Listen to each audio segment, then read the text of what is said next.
tonight. I couldn't hear him. I could see him, but I couldn't hear him. Always the best. So part you don't of know that broadcast. I was called fat on national television? Are you serious? We're gonna determine whether or not he was a little bit later in the post game show because boy. that is in dispute. There may or may not be a rejoin. It's in dispute. The Patriots do fall tonight to the Giants, 23-21, and here to recap everything but really the final score. Because what does it truly matter? We are here for you, and you're welcome to join us here, 855-PATS-500. Email webradio@patriots.com. Initial thoughts. Deuce, you want to lead us off? Yeah, I mean, I think it's like any preseason. There were some, little flashes here from a handful of guys. Thanks, Bill. It wasn't really. Didn't love the defense overall. I mean, I think they gave up a lot of yards, and especially at the end. I mean, but, I'm not going to get mad at a bunch of guys that probably a lot of them won't even be on the Patriots. But just within a lot of the guys that were moving the ball. I can't wait to find out what Paul thinks of the game. It's always weird when I don't watch the game with him, but now I get to hear about all his things that I didn't hear or see. Because that's exactly what I was thinking. Like, usually I'm next to Deuce so we for 60 minutes. And we already know what each other's going to say. Yeah, and but, I was really curious to see how you would start that. There was some definite sloppiness, a lot of penalties. I would say there's probably a lot of things to clean up as there should be. But there were a few guys that I thought had some nice games though. I want to just tell you guys. We'll get to that right up front here that Trey Nixon will be joining us. Oh, great. Okay. Here, so just wait. We didn't win. I know. I know. That's what I was just told. Trey, tough loss, buddy. Okay. No. Where does the team go from here? I'm not 0-1. I'm not saying that it would change your commentary at all, but just so we know, I'd rather everybody knows That's now. That's good, because I was about to go on a rant about how. And I would echo Mike's thoughts. It certainly wasn't perfect, and I do think there were some things that were really not good. I mean, they had like 260 yards in the first half. I mean, like the Giants really did move the ball at will for most of the night. Yep. But like Mike said, there was some flashes of individual play that I think is, and I'll wait. I won't name those guys now because I'll wait till we do the good, the bad, and the injured. Mm-hmm. But it was kind of a typical preseason game. I kind of wish the officials stayed home. We could have just, let them play a little bit more. And I thought there was a number of bad calls on both teams. Not necessarily 20 penalties. Just too many penalties. But overall, kind of a sloppy week one preseason game. Yep. Yeah. As reported, and that I wasn't willing to necessarily believe going in, we did not see anything from Mac Jones tonight. So those of you who were wondering, was he going to get in at all? No, it was mostly Zappe on the night. Hoyer was out there to start the game. And I got to say, for someone who, Paul, you told us before the show that Brian Hoyer is going to be the backup, for this team. I think he went out there and, just in his, 8 attempts, showed that, he probably has enough poise and enough confidence to be in there as a backup, for Zappe. That's right. Obviously going to be a work in progress. Yeah, and the reason why, there's a couple of reasons why that I say that. First of all, Bill is going to probably, lean on the veteran anyway, but his contract is such that he's not going anywhere. He's got a real 2-year deal with some guaranteed money. So he's going to be, he can't go to the practice squad. He's going to be the backup. And can he not go to? And Zappe's not going anywhere because he's a 4th-round pick, and they can't put him on the practice squad. They'll lose him. Okay, and can Hoyer not go to the practice squad because of contract? Yeah. Like last year, you remember last year he was, right? He started the year last year on the practice squad. He was going back. Whatever. Trying to ask me to recall Brian Hoyer transactions. Some of that stuff has changed, but he also has some guaranteed money. So you have to cut a guy.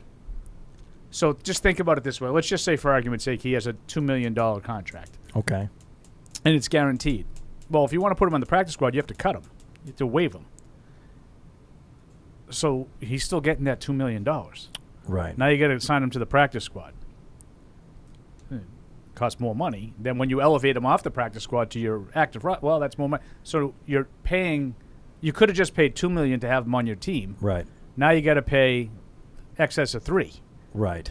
So I'm not saying it's against the rules. I'm saying it doesn't make any sense. It doesn't make any sense financially for, let's face it, either way, you're not going to be in a great position. Okay. And Bailey Zappi, who I continue to like, we'll talk about him, I'm sure, a lot over the next 2 hours. Yep. He's not ready to be the backup quarterback, right? I think you even saw, Brian Hoyer got the veteran backup quarterback treatment tonight. Yeah, go out there, play serious. Let's get something going. Yeah, we'll get you out of there. They look pretty good. I thought Hoyer, at least, that looked like functional offense that lately has been kind of the quick slants are always his thing. No, I'm serious. Yeah. He's very good at that. Yeah. Okay, let's get to the good, the bad, and the injured. Let's do it. Now it's time for the good. Pretty good. It's pretty good. The bad. Hey, what happened? And the injured. You all right, guy? I love that that's back. Yes.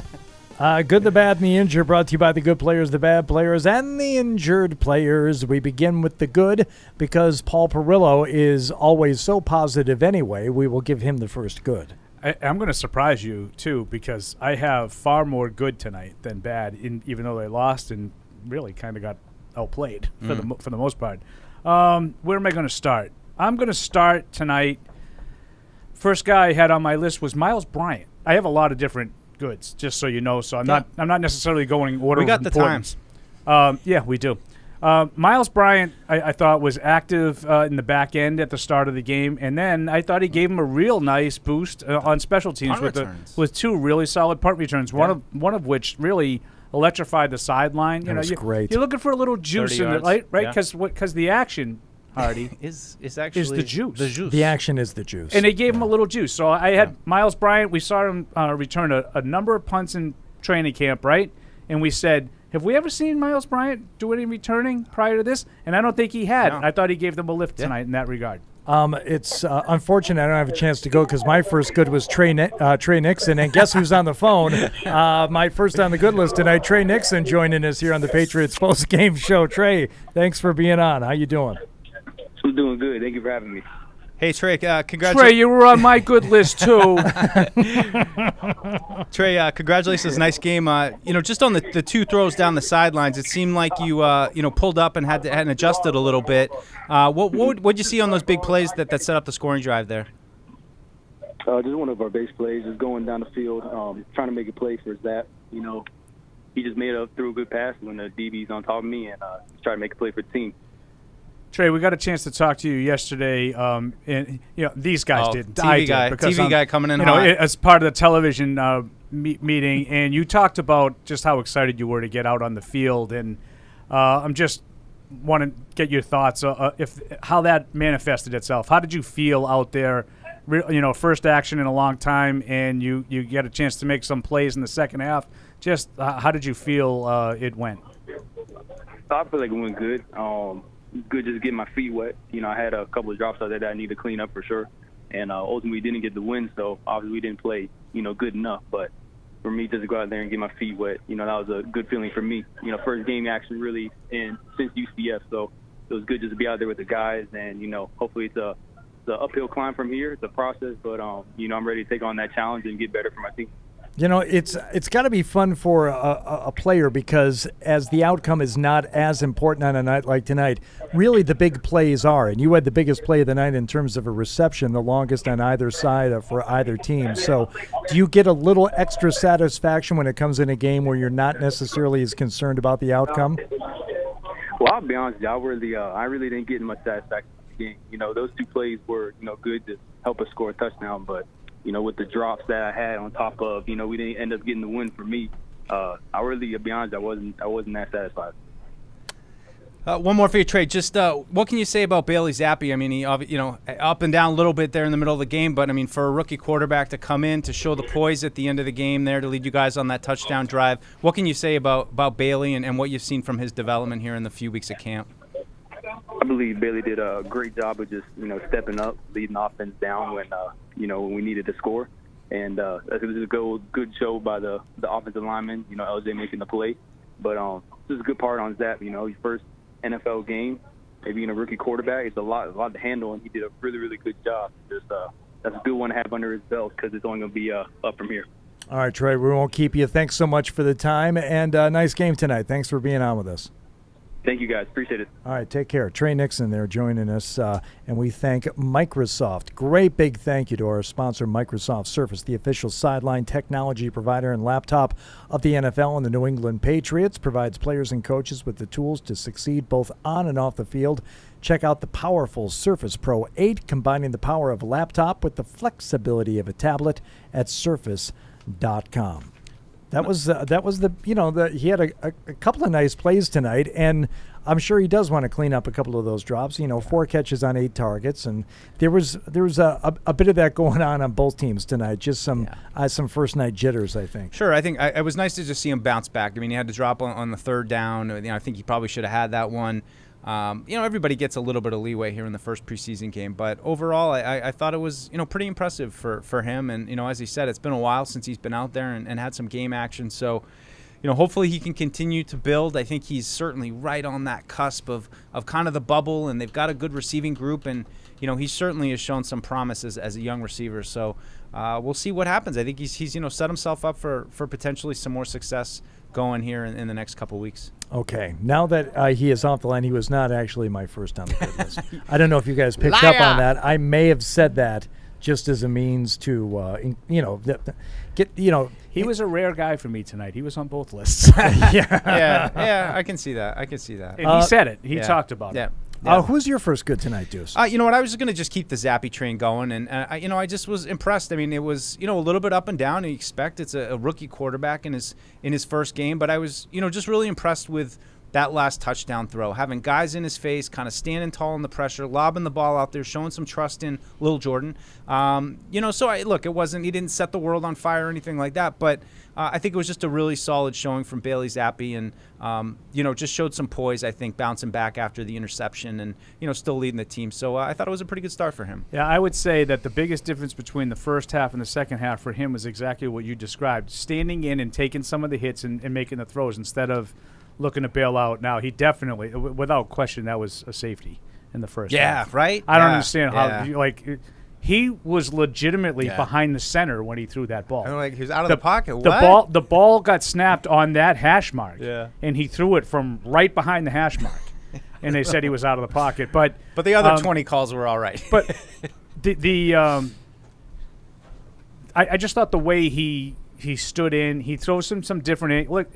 He's a small. That struck he's me, a small. Paul. He's a small guy. I've seen a little of that. I haven't seen much of that. It kind of struck me that we're talking about a little sidearm throw. Yeah. See, I hadn't really noticed much of that in camp. I think he is small and he has to find some ways to get the ball, into spots.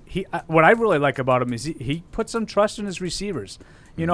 I was thinking of you throughout the second half tonight because. How many back shoulder throws? We're just going to throw a back shoulder fade. Yeah. We're going to throw a back shoulder fade. You know what? And a lot of them worked. Yeah. A lot of them were successful. Yeah, he can put it into it. He was up and down. He was like he has been in camp. Mm-hmm. Like there's sometimes the ball gets away from him a little bit. Some of his accuracy issues show up, but he can play. He's got a little something. He's got a little game. Yeah. I don't want to put him on the good list, but I didn't either. But I don't hate you for putting him on. I don't either. I'd say we're all in agreement. Okay. This is really bad. Yeah. We got to step up our game. It's too bad Fitzy just left. I had him first on my good list for giving away that giant JetBlue boarding pass up on the big screen. Oh, you guys probably couldn't see it from, the angle. I did not. I was busy there, making television. Oh, it was phenomenal. Oh, delightful. Get the donuts out. Where are the donuts? Well, here we Where's go. the donuts? Fred's here. Boss man Fred Kirsch is joining us now on the Patriots Postgame Show presented by Cyber So Reason. This is Hardy, a treat for everybody. Is it your turn? Your turn for a good? I have Christian Wilkerson. Christian Wilkerson. Okay. Yeah. Yep. No, I did. I had him. I did too. Yeah, I had Nixon and Wilkerson. Look, and a night where you're just looking for some plays. You're not looking for the win necessarily. You're just looking for some guys to make some plays, and I think Wilkerson made enough plays tonight to where I'm looking at the guys who stood out. I'm waiting to be assaulted by a couple of the guys I have further down on the good list tonight, but my first one was Wilkerson. How you doing, Fred? Good. Hey, Hardy. I haven't seen you in 7 months. 2022. How about Ready it? to go. All right. So here we are. Who was your first good tonight? Well, I think you probably mentioned the obvious. I thought Elliott had a couple. Who's the obvious? Wilkerson. Oh, okay. All You right. know, Nixon had a few plays. That- that- Trey Nixon was just on with us. He's trying to belittle you because anybody would come up with the ones that you can. No, I don't. No, I'm not. I don't want to repeat him, Paul. But I think Zappe, got more and more comfortable as the game went by. You and Deuce. Yeah. But Elliott, I think, flashed a couple times. He's a surprise, in right? the first and second half. Yeah, playing some safety. He was Yep. out there a lot. Yep. I'm sorry. I was thrown off by the fact that Andy Hart is out there right now Yeah, eating he's a already piece of eating cake. cake. By Yeah, the, he's that eating is the cake on national television You that Zoe are a called me fat disgusting about. fat And he's body. got the one with the thumbprint in it, too. He's got a piece of cake that's the Yeah. size of his head, Yeah. and that is a Chomping so loud in my ears. ginormous. Yeah. And that's a big piece. It's like the one Elaine ate at I wanna- Seinfeld. I hope it has the same results. I want to know why he is back here. You're the boss man. Why is he back here? He can come and Because go. he can do whatever it leaves Andy It Hart. feels like a zoo. We're like watching him behind I'm the cage. Andy Like Hart. this is like watching the gorilla eat. We're just all kind of. Even though my children go out into the wilderness, We're always welcome they're back, always Fred. my children. And good. I do. That is one thing that I love. But you know what? It's very You know what I cult- really liked? I liked the halftime thing you put together too. You like that? Yeah. I could have used a little bit more of me in it. but That's okay. Very cultish of you, Fred, right now. It feels like it's like a Brian Jones type of thing. Right. drink the Kool-Aid. Exactly. Right, so What yeah, do you got, Jalen Paul? Elliott made, I thought, two really nice open field tackles on running backs. I agree with you, Freddie, on him. He flashed a little bit. I'm going to try to look for some of the guys that played early in the game. I don't want to overlook Taekwon Thornton. I know it was 2 catches for 9 yards, and the production's not great, but I thought he got open deep twice, was underthrown badly. Even the little short one he caught in traffic and Yeah, kind of cut back inside. back And like inside, 25 right, guys yeah. landed on top of him. Yeah. Yeah. I like that, Paul. I also Did you think he was going to break when all those guys fell on him? I Don't I did- fall I- on him. I- He's I did. skinny. Well, I don't know. There was one particular Leave his play where wrists they alone. motioned him inside and then had him like block the defensive end, and, And I'm he like, ma- "What are we doing?" He made a decent block. He did. And the other Further thing I liked about him, diminishing N'Keal Harry's importance. And the guy's so skinny, his number's 11. I know It's just like- it's perfect. But the Yeah. other thing I like, Paul, was just on the touchdown. I thought he showed a little bit of wiggle, a little bit of, that short area space getting open. I didn't expect him to be a red zone guy. I but have like that. one pick to knit on that one, right? I thought he was terrific on that play, and I thought Hoyer made a nice play. They bought time. Like, the play broke down. They bought time. They improvised, and they made a play. Mm-hmm. Oh.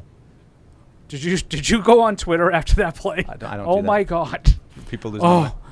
Did you see that move? Like, he I was didn't- cutting across going one way. and Hoyer had to leave the pocket the other way, and like a good receiver, give Thornton all the credit. Yeah. Like a good receiver, he stopped and went back the other way, forced the guy to got kind of hold got him, held. Yeah. and he broke free of it. Good play, but like he Yeah. didn't shake him. Like, you know what I mean? And I'll tell you, on the first play to him, where it was the incomplete downfield along the sideline, he gave the defender a nice stiff arm at the line of scrimmage and got immediate separation. And I did. thall that was good. He ran right by him. That's Yeah. why I counted that play Yeah. as Yep. the reasons. I think his trajectory has been up for the last week and a half. I think he's getting better every day at practice. Yeah, that's what I mean. They I might wrote- have. They and- might have something. And with the this fact kid. that he played in the first half and we never saw him again, that's a good sign for him. Yeah, him and Strange too. I thought both, like, we talk about Yeah. guys. I mean, the rookies had to get in there today, and I thought, everybody. Marcus Jones was an interesting. He was the only one who didn't really. Do you pop think up. that had Didn't- anything shoulders? to do with the shoulder? I that's what my speculation was, that maybe he's still a little bit. I'll tell you, though, recovery. of those guys in the second half, Nixon, Wilkerson, Humphrey, I'll include in that. And who's the fourth? Josh Hammond, but I don't think he made any But catches. I think that's a tight race right there. For that, like, Yeah, receiver we spot. talked a little Yeah. bit about Wilkerson and Nixon on the broadcast, and I agree. Because even And Humphrey had a good They game. both made some plays too. Yeah, Yeah. no, you're right. I like Humphrey's size. Yeah, he looks like Yeah. a tight end. We said it I many was just times. going to say, Yeah. they're going to keep 3 tight ends. Maybe. And you didn't see Yeah. Devin Asiasi. I might be dealing with something, but that was Didn't kinda see weird. Asiasi. You didn't see Keene. Sokol made a catch, I think, but Keene wasn't dressed. Yeah. I don't Jeez. know. Like I've seen guys like, remember this is going the Wayback Machine. Torrance Small. Sure. Remember him? Not so small. He was a big 6'3". big wide receiver 6'2". like Lil Jordan Humphrey, and Yeah. Bill kind of used him as a quasi tight end. Yeah, so some options. Deuce, come on. Yeah. You may give me another one? Give me some defense. Yeah, I'm going to give you Terence Mitchell. Not a ton, but look, the guy's got 6 forced fumbles in the last 2 years. He's got another one tonight. I think it just shows, what that guy is. He gets his hand in there. He punches it out. He's got a knack for it. Is he the best corner in the world? I don't know yet. I'm still kind of on the fence with that. But I think that's what he does. He turns the ball over, and I think that's what they like about him. And, it was a nice play by him to punch it out, and Malcolm Butler recovered it. So he was the rare guy that actually got to line up against real players. And I thought he had really good coverage on Galladay, good receiver, and Darius Slayton on deep balls. I thought it was weird tonight. I thought every Giants receiver was wide open except for when the Giants tried to throw downfield. They tried like 6 or 7 downfield throws, and the Patriots had it blanketed every time. Yeah. Yeah. Every time they tried to make a big play, the Patriots completely suffocated it. But anything like under 10 yards. Yeah, Wade reminds me of Butler's first year. He's feisty. He's right there, hip to hip. Maybe not always the best technique, but he's competitive. Well, you mentioned Butler. I thought he flashed a little bit early. I mean, being there to recover the fumble, okay, that's good. But he made a couple of plays early on to where I thought, here's a guy who we just don't know. We don't know. Yeah. I'm still not convinced why he's actually here in the first place. They obviously need bodies at the position, and he's a guy that Bill is familiar with. But it was such a strange departure, and even stranger that he's back here now. So I wasn't quite convinced that he was here for all the right reasons, but he played well enough tonight to where I thought, okay, that's good. Yeah. I'm glad he didn't go out there and it wasn't a complete no-show. He made his presence known on the field. Deuce, you don't think so? No, I'm going to disagree with you on that one. I thought he missed a tackle. I thought he blew a coverage too, where I think Daniel Jones just missed it and took the check down. I'm not going to say, he was terrible, but they're just the 2 plays that I remember for me. He had one big tackle. He had one big tackle that lit up the sideline a little bit. He did have a good tackle on a 3rd down, but he did miss one earlier. He made up for that. He stopped that drive. I thought the fact that Mitchell and Butler were as active as I thought that was interesting. And I go back, and I kind of wanted to talk about this in the broadcast, but it was early in the game. Go back to Jonathan Jones being outside, Mike, the last couple of days of practice, and you're sort of wondering, are they not sold on Mitchell or Butler? Yeah. And they're trying to find out who our best corners are. Yeah. And that's why those 2 guys because not a lot of quote-unquote starters played for the Patriots, or guys that are really going to be in the mix. Those 2 guys figured to be in the mix. Yeah. And I actually had Mitchell on my bad list initially, and then he made up for it. I thought he had the 2 deep balls he had excellent coverage on. And then he forces that fumble with a great punch. Peanut Tillman punch. That was a really nice play.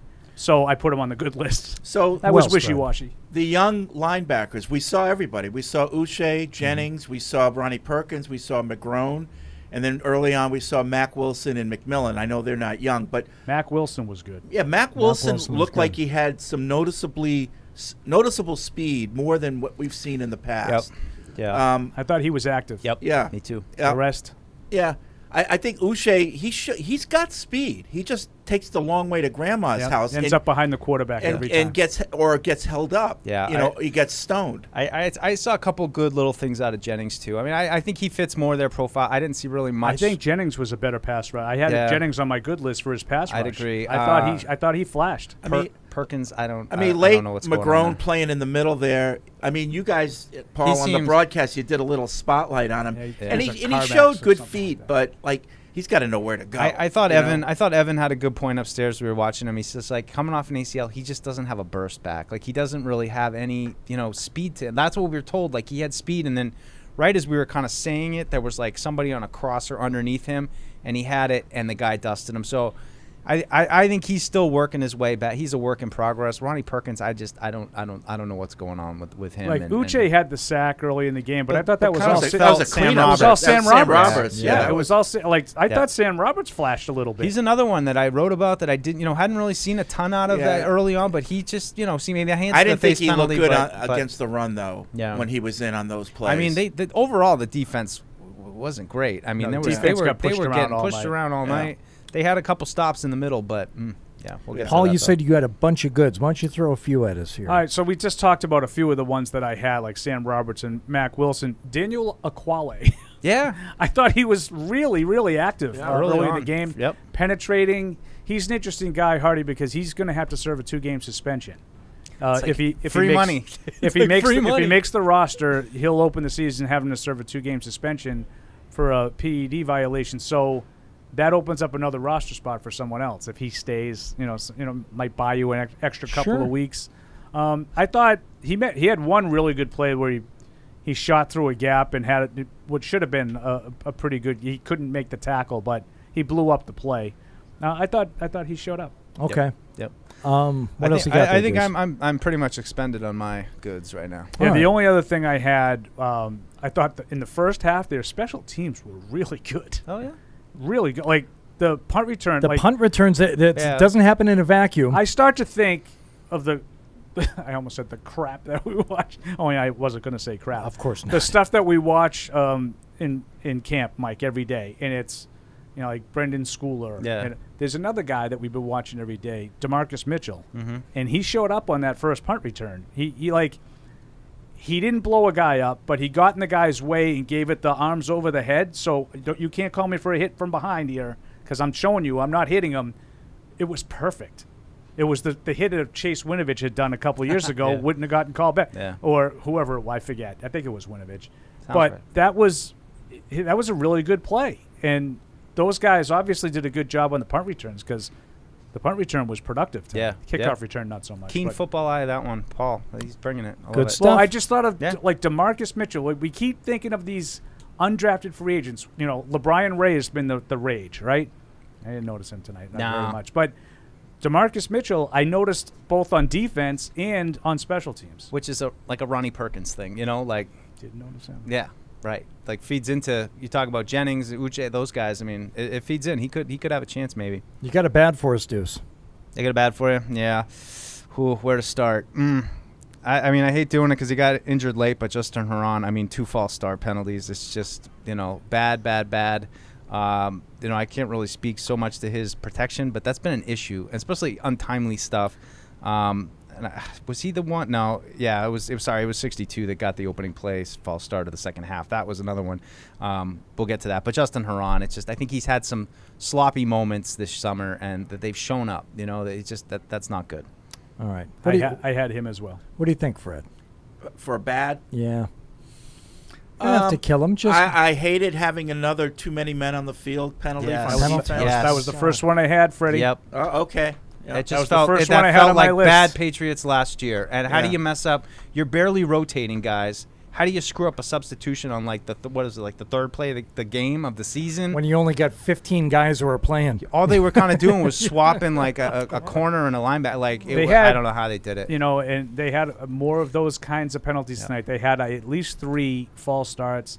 They had an illegal shift. They had a too many men. Yep, third and 10. Those are all inexcusable penalties. You get illegal hands to the face. I know you didn't do it on purpose. Yeah, your hand slides You know, up. you get an illegal contact, you're in coverage. These things happen. You can't have the pre-snap penalties, and there was too many of them tonight. I have a bad one, and we're going to get to the play calling, I'm sure, throughout the post game here. But once Play calling What? in Play preseason? I in terms of the offensive play calling, Hardy, the- we're no, not scheming it up. It's just, when Joe Judge took over, he was tipping his hand, like Oh yeah, he had a tell. like he was the He had a tell. he just been boss waiting to man. use it, right? Like It was like, either this like he or was this. like he was the mark at a poker table. And Jim Louth is the one who pointed out to me first. He's like, watch Joe Judge. When he's calling a pass play, he starts walking downfield past the line of scrimmage, and he starts walking downfield like to get into position to see where the pass And is this going to go. proved accurate. And I watched it a couple of times, and it's like, okay, now, and I'm watching. Now he walks back and he walks behind the line of scrimmage. I'm like, oh, I guess they're going to hand it off here, and they did. So he's moving back and forth on the to where the- sideline. wow. No disrespect to Jim Louth, who gives me a lot of freelance opportunities. If he can pick up on that, someone's picking up on See, that. now I know Exactly. why. Now I know why Judge wears the camouflage hat. He thinks he's going to hide when he does that. He needs a cloak of invisibility. Yeah. It's not just the hat. Interesting. So So- you could see if he could borrow it from Chris Hogan. I thought that was so. No, not the actual play calling, Fred. Just the actual physicality of the guy doing the play calling. tells, I, the I tells. had that as a bad. That's interesting. Yeah. That is Remember interesting. the old Babe? This is the old Babe Ruth movie in black and white, and William Bendix. when the whole thing in the movie when he was a pitcher, his tell was he would stick his tongue out when he threw a curveball. Okay. And that's why he stopped pitching, because they knew when the curveball was coming. And he couldn't keep his tongue in his mouth. Right. Leave it alone, dude. That's Don't. That's the old Babe Ruth don't movie. look That's blue. like from the 1940s or something. What else do we want to touch on here? I don't have a ton. Can I comment on the running game? We Yes, that spent was all this bad. time working on the wide zone. Didn't really see any They of didn't that. really do They it. tried it maybe once or twice, but it just seemed like it got stuffed. I mean, the run game here. That's right. So it's what we've been seeing in training camp. That's the run game, right? Like this I is it. swear to God I didn't say it. I know. But it just probably did. overall 2.9 yards per carry, 1852. 6 for 25, 5 for 16, 6 for 9. No Those are your carries 3 over leading 9 ball yards. I carriers. think Pierre Strong got that 9-yarder like late in the game. There just was nothing. Taylor going had on a in the good running one game. early. It was like up the middle for like 8 or 9, close to the goal line. It was a nice little run, but that was it. Okay, so Fred, I remember that in the broadcast when they were really going off on it, and when I watched it on the replay, and they're like, "Watch this cutback," I'm like, I don't really see it, and it was for 5 yards. Yeah. No, but he had 5 carries for 16 yards. They just couldn't do anything. They weren't moving the pile. I think because of his size, maybe it looks more impressive, in the moment, and then when you watch it on the replay, it's like, oh, it was just kind of a carry. He evaded half a tackle, and it was like, and he's at like that this point, tall, it was, too, it so was a it's- good, he throws the well, they brakes tend on to him. overdo things on the broadcast, but We do. I mean, that's accurate. Did you get any Steve Burton's cake? I did not, but Andy just ate it all. ate it all. Oh, that was what it Yeah, was? yeah. It's been all around the stadium I tonight. walked I don't in. even know how many germs I are walked on in, that and thing. Andy comes right up to me. Is that cake okay for eating? I go, they put it out there. Go ahead. They're just giving they were Steve showing Burton's that thing cake up. out? It just said "Happy Birthday" on it. I'm like, did you just pick that up at Shaw's? course Like they 5 did. minutes beforehand? Sure. Oh, You I didn't was- even How write his excited do name you on think it. Steve Burton was when Bill came over? I'm not Oh as my excited as God. Bill was. Apparently, he had like this big smile on his face. I've never and seen then, him and so then happy in we my life. flashed like the next shot. We flashed to him on the sideline, and he had that, the sour puss again. Yeah. A Pat It's like, is Patriot. that even the same guy? Well, it was Pat who handed it to him, and it looked like he was getting ready to punk him. That's It what I looked- thought. It I looked thought like it was a coming. Snapchat- Yeah. a TikTok I thought video. it I was thought the coming. face was going into the Into cake. face. But no, you No, can't Pat do Patriot would never do that. Do you have? So you did the running game. I did the running Okay. game. I had yeah. penalties. Individually, I thought Juwan Williams and Sean Wade really, really struggled. I thought like I said, anything inside of 15 yards, the receivers were wide open. He lost containment on the touchdown, Juwan Williams. Oh. And they made some plays too. They weren't like just all bad. Yeah. But I thought, Juwan Williams broke up at least 2 interceptions. Like he had 2. yeah, I mean, I that's know. not necessarily it's something. bad luck, but, He, but a tough game for him, I think. He made a couple of plays. I thought he got beat on a deep ball that Davis Webb really underthrew and bailed him out, and he ended up making a good play to recover. So it was Davis Webb. Yeah. I just remember in the Oh, pregame. he was bad, by the way, really bad. What are we thinking about the offensive line at this point? We didn't see it tonight. We didn't see what is going to be the offensive line, but if we can assume that they're maybe trying to use some of that same scheming with these guys out yeah, there, I think. look, I think it could have been a lot worse. I'm not putting them on the good list, but maybe points for not having them on the outright bad list either. Even with the guys who weren't starters, I didn't have them on the bad list. It was it wasn't terrible. But Fred, that's that we didn't see him. No, so we don't know. I think Zappe had a couple plays where he stepped up nicely and avoided pressure, rolled out. Like I said, I think as the game went by, he got a little bit more comfortable because the game was coming fast. First half, at he him. was like, at first. I wrote, this ain't Western Kentucky. Right. A little bit faster than what he's used to. Yep. Yeah. Yeah, and that's when we were talking about the play in the first half when he ran back in the end zone. He turned and he got lucky that they didn't. Right. That probably should have been intentional grounding. But I do think he really settled down in the second half with that element. He still had some inaccurate throws here and there, and not everything was perfect. Like the interception was on him. I mean, I know it looks like it was deflected, but it was deflected by the guy who picked it off. Yep. So I mean, he had some good and bad, but overall, I mean, you get a chance to go out there and throw the ball 32 times in your first game. That's invaluable. That's a lot of good reps. I just think got a lot of questions along the offensive line. I mean, it was, flipping Haran and Yadni Kajust left and right. Both of them played both sides. You saw our friend Arlington Hambright was out there. And both got banged up. Bill Murray got banged up too. There were. We'll get to those. So I think they're really trying to find who the backup guys are going to be. And I think it's very kind of unclear right now who it's going to be, and even if those guys can actually play. I mean, my pick would be not close. Kajust would be my pick, but something to keep an eye on. We'll get to that in the next segment. Just a couple of small things. Trey Nixon, really good second half. You can't drop a quick out on 3rd and 2. Yep. You can't, and he had him on. Freddie, he mentioned that one himself. Same thing with Kevin Harris. I don't think Kevin Harris was going to get the first down, but you get some opportunities to show what you might be able to contribute. He hasn't dropped any of those like that in the practice field. That was a bad drop on 3rd and 4. He catches that, maybe makes a guy miss or breaks a tackle, you get a first down. That's a big difference. Before we get to the injured, one more good. Nick Folk, 1-for-1 in limited action. Thank you. Thank you. Excellent job, Hardy. Thank you. I was going to bring it up, but I don't want to. Does Tristan Vizcaino not get the good? I didn't notice him. I noticed when Nick Folk was out there. I think his kickoffs were a little short. I think he was 2 for 2 guy. Yeah, but whatever. It's all Folk all the time. Easy. Yeah, Vizcaino was 2 for 2. I know what he was.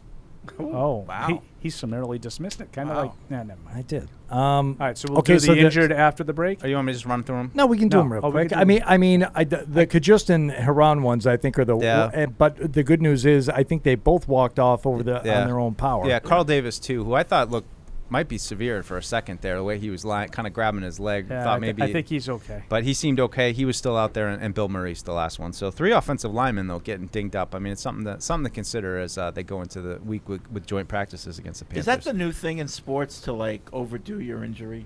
Make it look like you're about to die and then I wish they would. You're fine. I don't think it's new. It really stresses me out. Did Haran go down twice?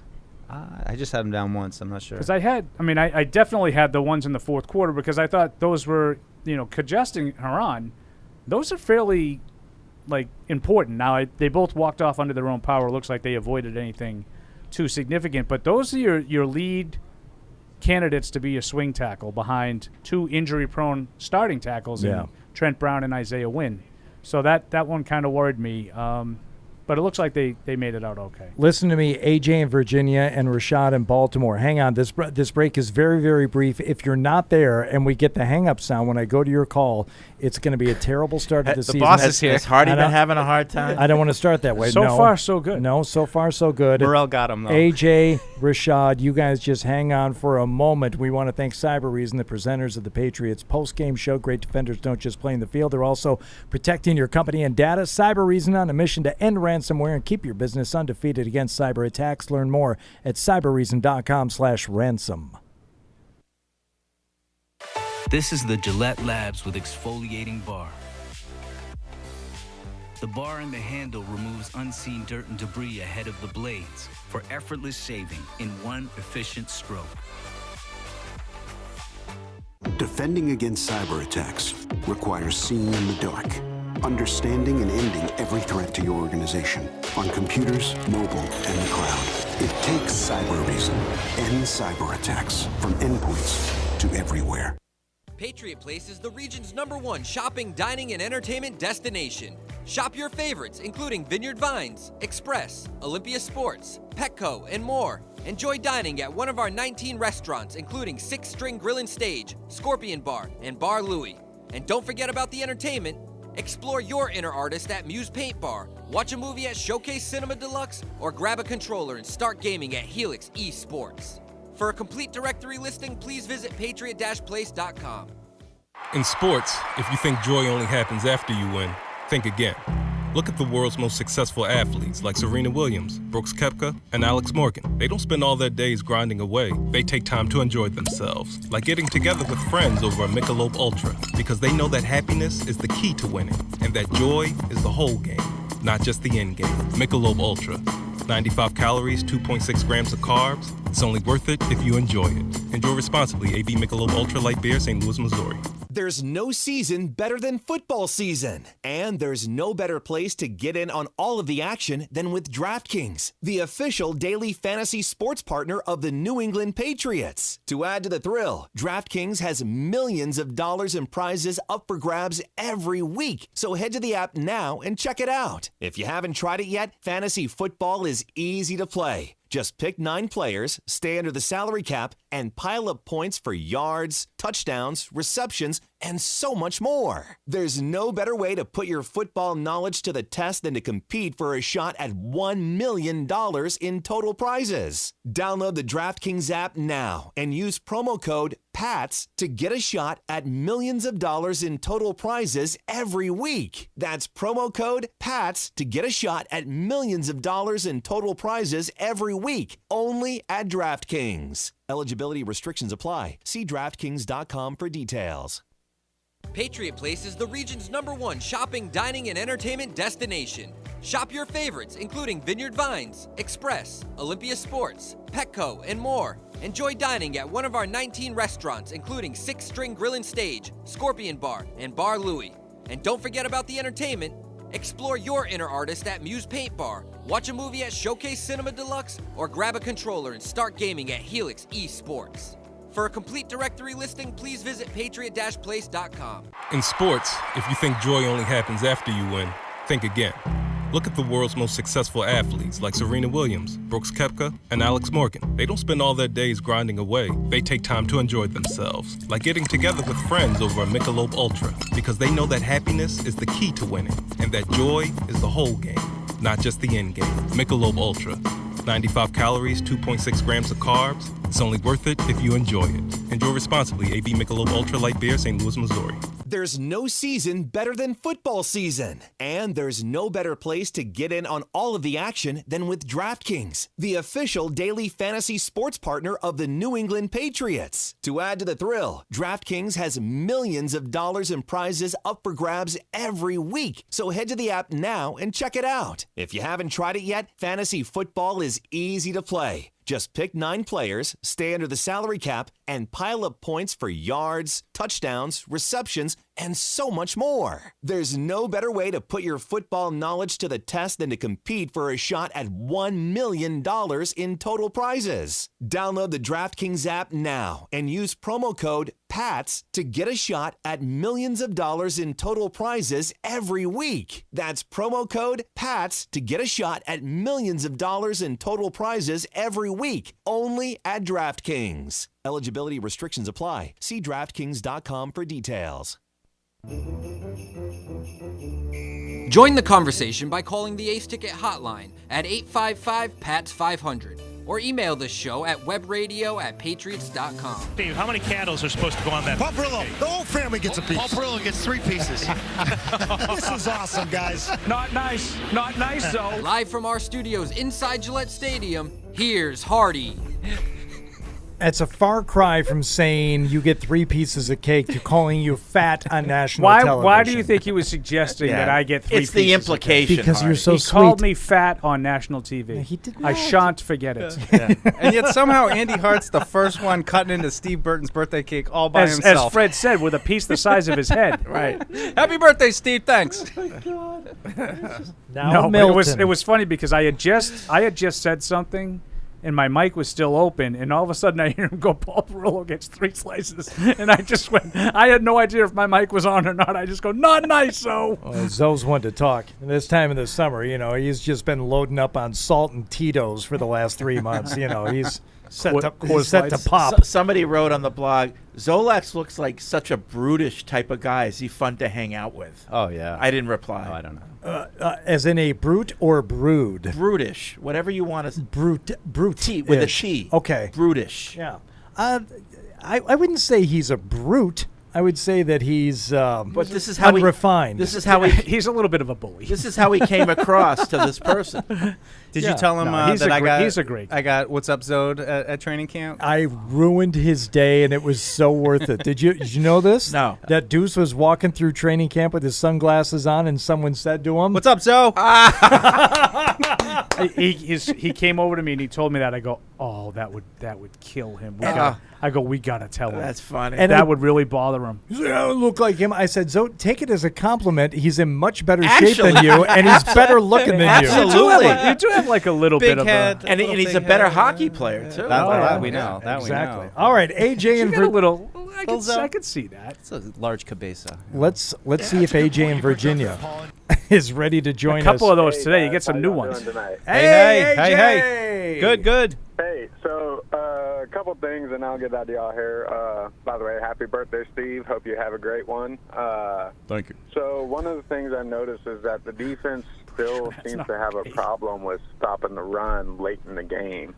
If we're going to, I understand it's preseason, but these guys are still fighting for a roster spot, right? Yeah. So they should be trying to stop the run, but they were breaking off 10, 12, 15-yard runs at the end. Yep. What's going on with that? Yeah. I mean, it is a lot of backups, but still, it bums you out because that's, what's been bumming you out about the defense for the last few years is that, and you don't want to get mad because it's like, well, LeBron Ray, granted, we've been excited about him and those guys getting, kind of pushed around. So it's hard to get to. Here's the bad thing about it. I don't like watching it. Is that we went into the preseason saying, we've got to see something from these young linebackers. And we really didn't see anything from the young linebackers. Yeah, maybe a little from Jennings. Yeah, maybe a little from Jennings. But I think Uche still is what Uche is. The run stopping, I don't really put tonight. They couldn't stop the run. 177 yards is a lot of rushing yards in a game.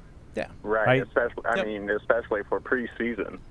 Yeah. Well, but for any game. Throw Bentley, Guy, right. Godchop. Yeah, the guys that are going to be trying to stop the run for the most part weren't out there. But you're not wrong. We're all triggered by run defense right now. I know I am. So. And I'll tell you, Devon Godchaux, in terms of guys we've been watching in camp, has been the one guy I'm like, let me see with him in there. It's the one guy that I find myself watching for and looking for more than others. And I think it'll be a much different story, and you'll be playing much different offenses too if we're being fair and about this. Yes. Right, like I said, I understand it's preseason, but the guys are still supposed to be fighting for a roster spot. The second issue I had was with the reffing, with some of the penalties that were called. I just didn't agree with, like the roughing the passer call. I felt like he didn't drive into the quarterback. So, let me tell you, I the hate one call the rule, but they're going to call that 100 times out of 100. He landed right on him. Yeah, AJ, thanks for the call. I only have one problem with one call really seriously all night, and that was the celebration call. Oh, my God. That was a bad call. What are we doing? That was a bad call. But I also very hurt. I thought the offensive pass interference on Thornton was a bad call, too. I thought wasn't Wade a pass interference, too, that I didn't see that one. They showed that one. See, I thought this was a bad call, too, Freddie. They showed it from the back angle, and Thornton hit him in the face. Oh, did he? Yeah. It shouldn't have been offensive interference. It should have been illegal hands to the face. Because he reached out and he hit him in the face mask. Did Wade have a PI, too? Wade got there early on a play, and I thought that was ticky-tack. I didn't like the officiating in this game. I agree with the caller. Okay, I didn't like the officiating. But, I'd rather have them call it tight in the preseason. Now they're hanging up on you. It's because everyone just keeps talking. I think they probably do that, too. Yeah. And what was the point of emphasis thing that came out last week? There was something I thought that they were... I think illegal contact. And they did call a couple of those tonight, but I didn't really... They never really got... I think they called a couple, and they were both away from where the ball was thrown, so you don't know, was that a good call or not when they're showing a different route, so you don't... Right. Daniel. Sorry, Daniel. Sorry. Daniel from Eugene, Oregon says, I want your takes on the offensive line. While it was the backups, pass blocking and run blocking, troublesome at times throughout the game, felt like the Patriots were calling plays to hide it, quick pass plays, and limited the amount of running plays. Would these issues be something you would even find with the starters from what you've seen at practice, given all the reports on the offensive line? One of these guys might be a starter. Look at the injury history. Yeah, but the tackles. Wynn is hurt currently again, and Trent Brown doesn't have the best injury history either. So you're looking at Haran, one of those guys could possibly not just be the swing tackle, but could be your starting tackle on one of the sides. So I think it's a huge thing to watch going forward. I don't know that they were calling plays to protect the offensive line. If anything, they were calling plays because of who was playing quarterback, and they were, playing more into that. But, the offensive line and whatever they're doing offensively, I think this is kind of a longer range question, but I'm interested in what you guys think. Ted Johnson last week said, once you go down this road, there's no going back. And I've heard pushback on that from various people, whether it was Mike Reese or other people said, no, actually, you can change it. If it's really not working a few weeks in, there are ways to dial it back and to try and maybe add some elements from last year's offense and do a bit of a hybrid. What do you guys think about that? Especially when it comes to the offensive line, because this zone blocking scheme seems to be giving them fits right now. Well, that's the thing. It's like if you drafted and built your offensive line specifically to be like that, Denver zone running scheme, then I can see what Ted's saying. Like, okay, that's your linemen are styled to do that way. They're not styled to be the straight up blockers, but I don't think that's the case with this team. That's why this whole zone spread thing seems so weird to me. Because Trent Brown's pretty athletic for a 6'8" guy, but he's not that athletic. Yeah. So this, so it doesn't seem to me like they have the linemen for that style. So, I would disagree with Ted. They can dial it back and go back to the way they were. I think based on what the offensive linemen are suited for based in the the way first they place. Look. Yeah, but I'd also say they don't have a fullback anymore, and they don't really have a blocking tight end either. So I think those things limit you, at least as how much different variety to the run game that you can bring. You don't have to have a fullback to be a good running team and not have to spread out like that. Most teams don't have fullbacks. Well, but I mean, and there's a lot of good running. Kyle Juszczyk. I mean, the 49ers, Shanahan, they have one. I mean, I just don't think you have the personnel options that you might have had a few years ago when you had a really good blocking tight end and a fullback that was, at least functional in Yaakov. Okay, blocking tight end's another thing, but you don't need to have a fullback to have a good running attack. To me is I don't think this is as pronounced a shift as maybe we make it out to be. I think that they want to do some different things. I don't think there's any question about it. We've heard the players and coaches acknowledge it, right? So we're not making it up.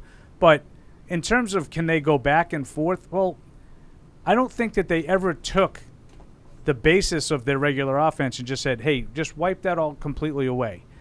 Bill said they're going to do their gap runs, their inside gap runs and things like that. Mm-hmm. I didn't see a lot of the stretch, zone kind of stuff tonight. Nope. So I and think if you did, it got blown up. I think they have the ability to do different things, and it could be they'll use it as they see fit. It could be that they looked at their schedule and they said, you know what, there's 3 or 4 teams that if we can get this stretch running down, would be a really good matchup for these teams. Let's try it out early in camp to see if we can do it. Okay. Yeah. So I kind of agree with Ted that if you just were to say, you know what, scrap everything. This is our offense. Like, you can't be the Baltimore Ravens when they got Lamar Jackson and say, we're going to run all this read option. Our quarterback's going to be a focal point. You can't then say, 3 weeks into the season, this ain't working. We're going to drop back. We're going to put them under center. And they were all bought in. So I agree with Ted. If that's what you do, and if that's what Bill's intention is now, I don't ever want to see another play other than these zone you can't go back. But I don't think that's what they're doing. I think it's a hybrid. Okay. And I think they'll be able to do some of whatever they want. And like Fred just said, they'll game plan it. There'll be teams that they think that can really work against, and they'll do it. Paul, get ready to get your hackles up because Christian, who is in North Carolina, says... Oh, not Chris with the TIAN? No. If I recall, Paul said Mack Wilson was more than likely a special teamer. One preseason game in, I'm happy to say you were wrong, and he says that's me being snarky. And that's okay. I thought he played well tonight. Yeah. I think he's going to be a special teamer. We had assignments, Fred. Maybe a third down specialist. Okay. How's that? All right, that's fine. He could be on. He could be on the field on third down. Yeah. We self-assigned ourselves some things to watch tonight, and I would like you guys to give us the Do you have your notes? Oh, give no, us the grades. linebackers. Yes. Mac Wilson. Mac Wilson was really good tonight. So at that again, this transitions nicely. Paul, you were supposed to watch the linebackers. What is your report? I thought he was active, in all seriousness, Mac Wilson. I thought he was running around making plays. I think he could be a factor in sub packages. I think he has some speed to his game. If you want to play him on any kind of regular basis, he's going to get killed. Okay. He's too small. But I think you can got some pass rush ability. I think you can use him maybe on back, sideline to sideline, and I think he swarms to the ball pretty fast. Yeah, I think he has a chance to have a role. I didn't really think see he a does. ton. Like you mentioned Jennings earlier, Anthony Jennings. I wonder if they just said like, we're going to make this guy a pass rusher because he's on the line, standing up off the edge, and that's what he did almost every play. And that's what he did at Alabama, too. You know, I think when he was as a rookie, they moved him inside and tried to make him do a little bit more of that stuff inside, and it's not really him. But I think he fits that Judon role. He looks like a Patriots linebacker in that traditional sense. I think Jennings has shown some promise. I just hope he can be a plus-level playmaker. Jennings and Judon. Yeah, Double J. Deuce, your assignment was to watch Taekwon Thornton and the receiver group as a whole. What is your report? Yeah, I mean, I think Paul laid it out pretty well about Taekwon. I mean, not a ton of volume, but I think he continues to grow each day. Each time you see him, he does a little something more, and that's all you can ask. He's consistently out there, and you know, I'm still kind of on the fence with that second level receivers of Nixon and you know, even Lil Jordan kind of showed up a little bit there, and Wilkerson as well. I'm not sold on any of those guys yet being real. Like, I don't know yet that Nixon's going to push Jacoby Myers for that slot job yet. I'm not convinced. I think he needs to really start to stack things. And Wilkerson, Evan was like, I'm not going to get sucked into this again with Wilkerson. You know, he has a good preseason game, and you know, but he kept making catches, and I was like, I'm not gonna do it. But you know, I don't think you can ignore it though. When you know, guys but based plays, on so. just tonight, if you're a coach, you're like, okay, let's see if these guys can push a little bit. You know, give them some opportunities once they get out there agast the ones, and then you put ones around them as well, and maybe. I mean, I think Myers, as much as we love Myers, Mr. Myers, if you're listening, I think he's the guy that might be if somebody I mean, if you love Nixon's, if you feel like Nixon brings more juice as far as athleticism, and maybe I don't think he's got more smarts than Jacoby has or size that Jacoby has, but it's something to consider, especially when you're weighing cost benefit analysis. I mean, Wilkerson looked good. He looked good. He's looked good. He's looked good before. I think he's trick or treat. I really do. Like, there's things about him that I don't like because of the consistency. And even some of the plays tonight, like that play on the sideline that the guy undercut him and missed the pick, and then he caught it. Great catch. Yeah. But like, how's that guy break it on that route so easily? Those ones are classic zappy. Yeah, but that could be a zap. He just kind of puts his whole body into it. And it's a fastball. With the joint practices, how much reps they get with like the Panthers' first D. You know? Yeah. Can they get away and get open against those guys? Yeah, I think we'll start to learn a little bit because the Panthers' D is pretty good. So that'll be a good test for them. My assignment was to watch the offensive line. My report is incomplete. I don't know. How do you know? Offensive line? Did you do a diorama? You did a diorama for the a lot of X's and O's. Oh my! I was a little, like we didn't see, Damian Harris or Ramondre Stevenson, but I wasn't impressed by anything I saw from the running backs. They gotta get the running game going in practice, in games. It's just like they got all these backs, and you would think that this could be a strength for the team and something that they could use as their base, and you just yet to have. I mean, even the passing game has shown some stuff throughout practice, not consistent, sporadic, but I just think they got to get the running game going. They got to get it figured out. And even without those starting backs in there tonight, you would have liked to have seen something that gave you an indication that there can be some running game based on even with those linemen out there, a couple of whom we've already said, you could look to see them starting. 3 yards in a cloud of dust, every carry pretty much. George Perlis, early 90s Michigan State. Perlis, up the middle punt. I suffered through. It's fun watching that. Yeah, years of that. All right. Try being Hardy quarterback stays of from offense. Michigan. State. I know. I heard you talking about Dan Campbell. In the Did you watch show. Did you watch it yet? Yeah. No, not Hard Knocks. But I watched the pregame show. So I didn't have to watch. We got everything. That's all you talked about. That's right. That's when you went to do your 95 hits. Paul leaves and it all goes to hell. I know. I just wanted to state it for the I record. thought Deuce and I had a nice a nice the segment. football talk leaves when I leave, Fred. Oh yeah, because we talked about Hard Knocks and we talked about gonna play Antonio But Brown. You should have seen Hardy. I like him. I like what he's doing. I think he's good. I caught enough of it. I told you I thought that Aiden Hutchinson thing was funny. Oh yeah. I thought that was kind of cool. The way the whole team Yeah. started singing with him. Do you not find him likable at all, Fred? Dan Campbell? Yeah. He's a clown. He is really. He knows he is though. Like I told Paul, I'd take him as my linebackers coach. So I said, yeah. O-line. We won't have to get into it. I set Freddie up and he fell right into the trap the other day. It happens. All right. You're welcome to join us here, 855-PATS-500. Keep those emails coming to webradio@patriots.com. How about the play calling? Everybody was talking about they're going to be watching the sidelines. Yeah, See did who's we got get a count on that? The What was play that? sheet, yeah. Well, Bill, are we going to play a little Bill? He got a little testy in the post game. Oh, really? Yeah. Okay. Yeah. About what? We are going to About being asked about the play calling and We are going to hear Bill later on, but it started off with Patricia as the play caller, and then it Patricia morphed. was Hoyer's play caller, and Joe Judge was Zappy's. Essentially, I mean that's the way it broke down. That's kind of the way it broke down. I think Steve Burton called a few plays tonight. It's just, with his cake. They're really trying to confuse us. I hate that we've been reduced to watching the sidelines with binoculars. It's like, well, they're both holding play sheets, but who's talking at the appointed time? Oh, now it's Judge. It's actually switched now. I mean, can we assume it's all coming from the same place, but then the actual plays are being called, but in a different think Bill's voice? calling them. I kind of think He so doesn't need too, a play Fred. sheet. He just calls them. He doesn't. It's all up here. Okay. Yeah. Does it make a difference to you who's actually sending the play into the quarterback? Eventually it does, yeah. Yeah.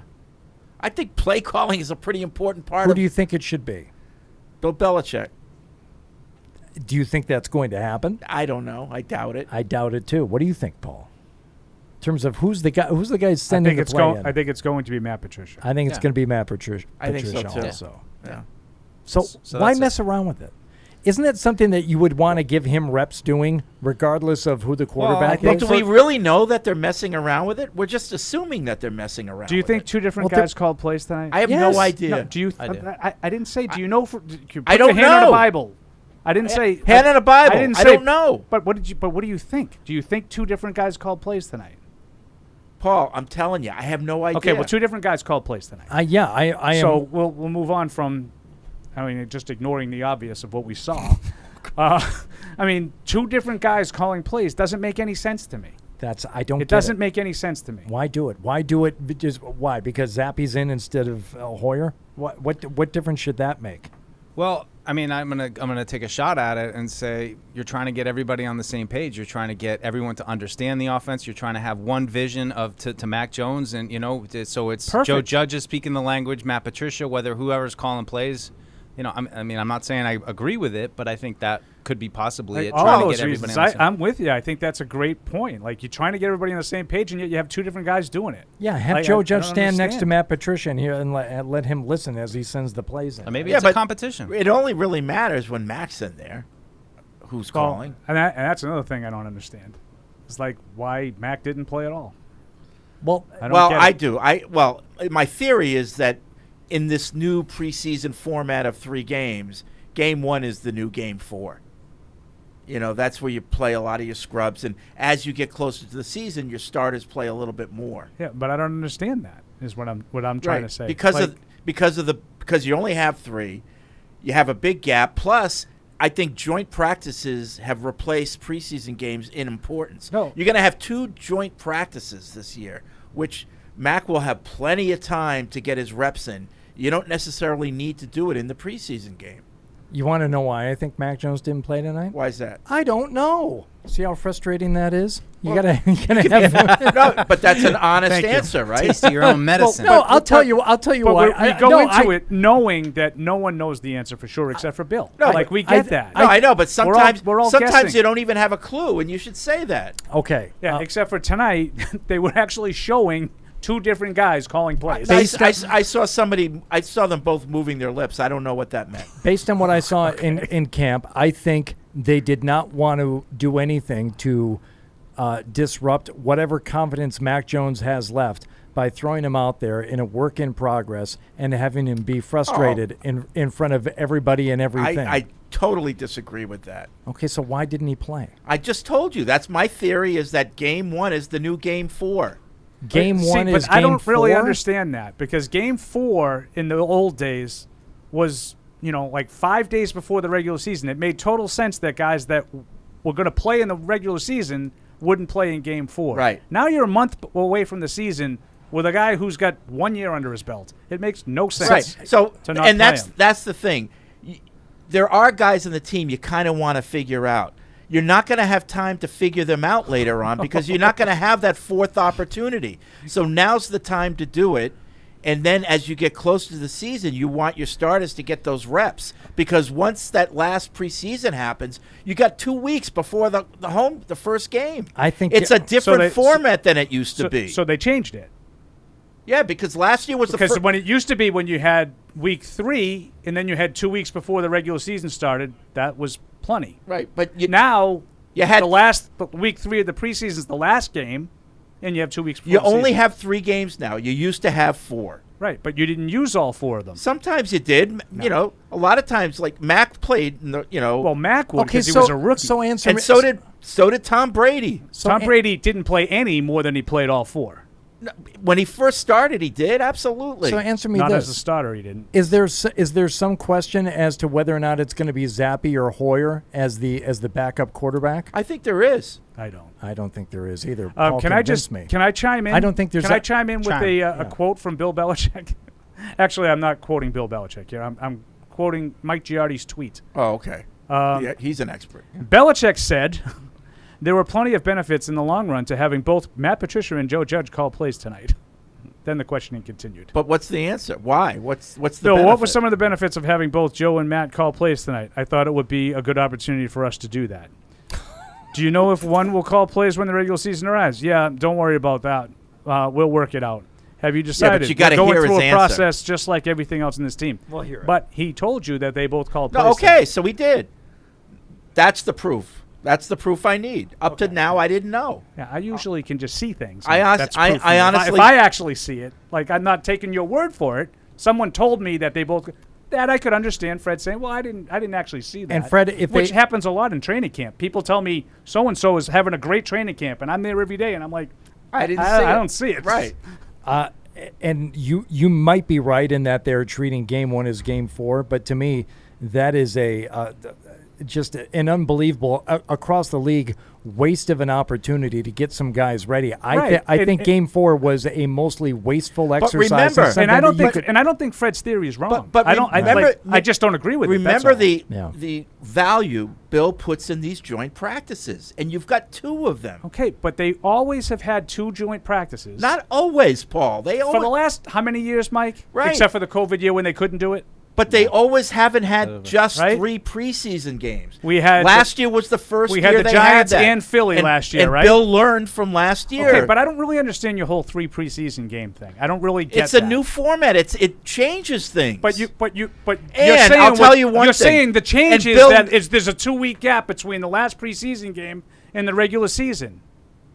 But for the starters, there was always a 2-week gap between the last preseason game that they played and the regular and season. up to that point, you had 2 other games. I'm not even But counting they never game played 1. in the first game. I said I'm not even counting the first game. You had 2 other games in which they played. Same now. You'll have 2 games in which they play, a 2-week gap, and then they have the first game. I'm just saying. So what's changed? That they only have 3 games now. That's what's changed. I think what You're Paul's here, saying is Matt Morrell. You're hearing it. I know you are. I know you're hearing it. That's what's changed. We're back in season. I look forward to a great moment. I think what Paul's saying is that the window for the another, starters It's the same. is the same. It's the same.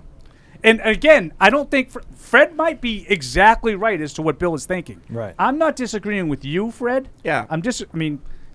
Dare me, Yeah. but I disagree with Bill if that's his That's his fine. theory. Because that's all. listen, if this was normal circumstances and there were no, I would want to give Mac every rep you could. Why? These I don't- are normal like, circumstances. That's why, like, I'm not buying for a second about he's not ready and you don't want to throw him out there. I agree with you on that. If that's the case, he ain't going to be a starting quarterback in the NFL. See, I think Fred might be right. You know, I think his reason might be what Bill's reason is. I just disagree with Bill's reason. And that's why none of these starters played, except for Cole Strange, who But none of the starters played because I think Bill is not treating this preseason the way he has on in the offense. past. Like some regulars played on defense. Paul, not many. McMillan. Raekwon McMillan, Terence Mitchell, Malcolm Butler, Henry McMillan, Anderson, who's never played a regular. snap on the Patriots up until now, right?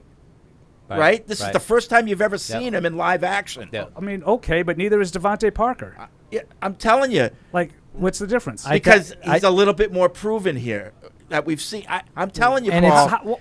There were one or two guys on defense that may have a shot at starting. There were five guys that played the starting defense tonight that will be in the rotation. I said they might have a shot, but I'm telling you, I don't think they might have a shot. There will be five guys that started tonight on defense that will be in the rotation. But I'm telling you, very few starters played tonight.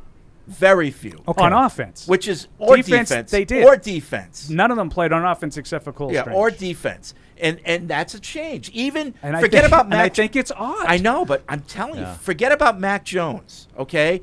Usually in game one of any preseason, a lot of offensive starters are there for at least a couple drives, and not tonight. Not tonight. Yeah, usually. Right? Am I right or am I wrong? To me, it all depends on what the caliber of the player is. Like, if it's Tom Brady in year 10, he doesn't play. I get it. But makes perfect sense. We didn't see any of the receivers. We didn't see any of the linemen except for Cole Strange. Okay, so you're a rookie. And don't you think that was intentional for some reason? Yes. But just that's what I'm telling you. So your reason is different from mine, and it's not because Mac Jones isn't ready. I'm saying the entire offense isn't ready. And why just the offense? Why didn't he do the same thing on defense? More guys who are going to be playing, you're going to see week one. We're out there on defense tonight than on offense. I don't know, though. They kind of did it on defense. There's one guy who played last year on they defense. Did. Carl Davis. They did. I mean, Raekwon McMillan didn't play last year. Mac so Jones. we're just going by who played last year? Well, I mean, on it seems like it's all young guys. So then again, and guys why that didn't Devontae Parker play? Because I think they know what they've got with him. How? And they know he's going Why do they know more about him than Raekwon McMillan? They know he's going to be. They should know more about McMillan. He's been in the system for a whole year. No, because he's never. They know Parker's going to be a starter. They know McMillan's going to be a starter. No, they he started don't. since day one. They do not.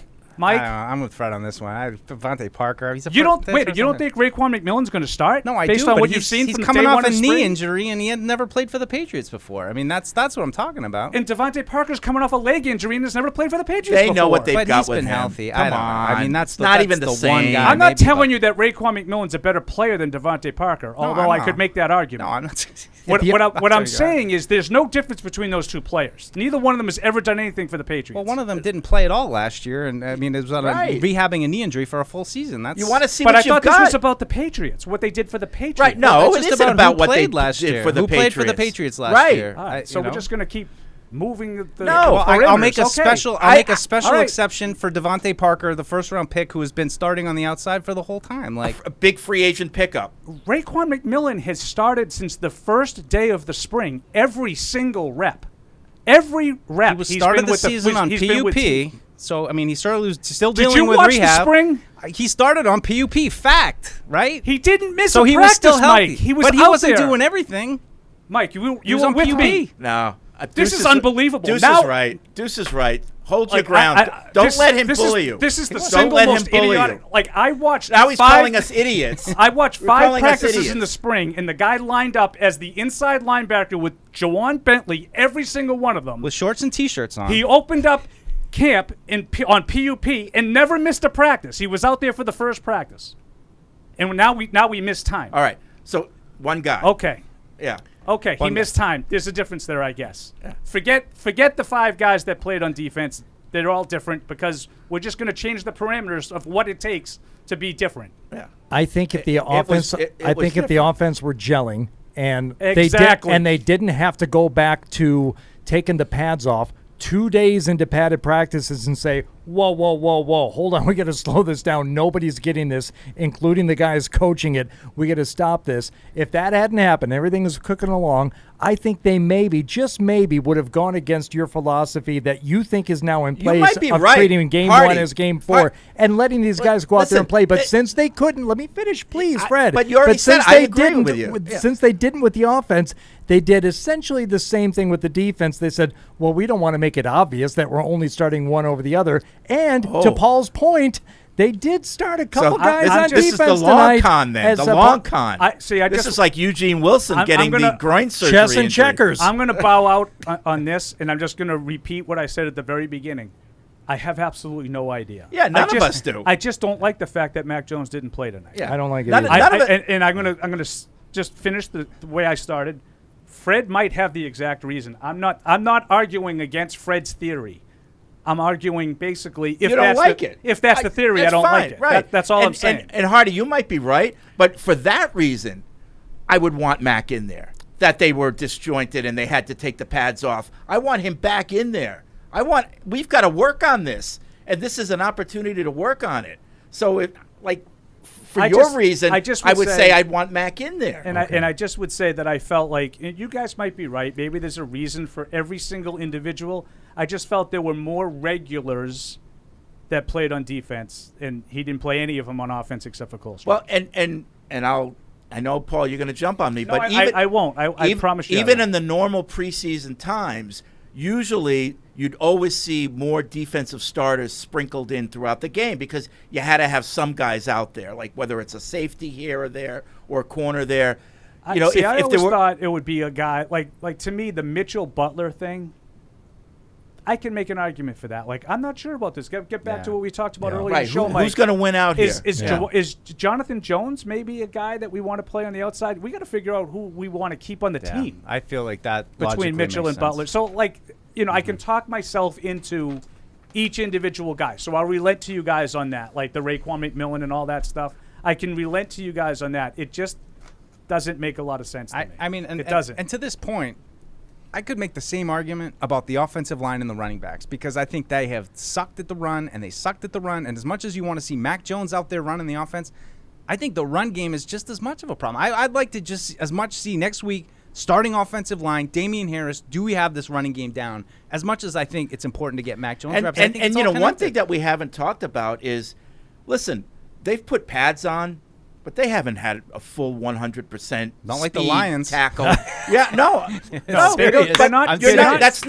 not even a joke. They're not going to tackle. They're not tackling in practice. The Patriots don't tackle in practice. So Bill might be just like being extra cautious about injuries. I think it could be as simple as that. Yeah, well, I don't think that's why Mac Jones didn't play tonight. No, but practice, I think Bill doesn't tackle in practice. I think you're right about that. Has that always been a thing? Never. Yeah. The only time they ever live tackle is goal line. And here's the other thing that's a little different this year. And I could be wrong, but your last week of preseason game, you're having a joint practice. When does that happen? Usually the joints are last year.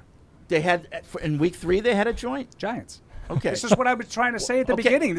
There's nothing that's really changed. No, but this whole thing is new. We've only had 1 year of this. The three preseasons, yeah. And he's also looking forward to the time, he's playing chess. You're going to have 2 in a few years. I can tell you that. It's going to be down to 2 and 18 regular season games. Oh, your lips to God's So ears. these joint practices are going to even be more important in his mind. All right, let's step aside here briefly. David in New York, Tony in Canada. You guys will be up next as we continue here at Patriots Postgame, presented by Cyber Reason. This is the Gillette Labs with exfoliating bar. The bar and the handle removes unseen dirt and debris ahead of the blades for effortless shaving in one efficient stroke.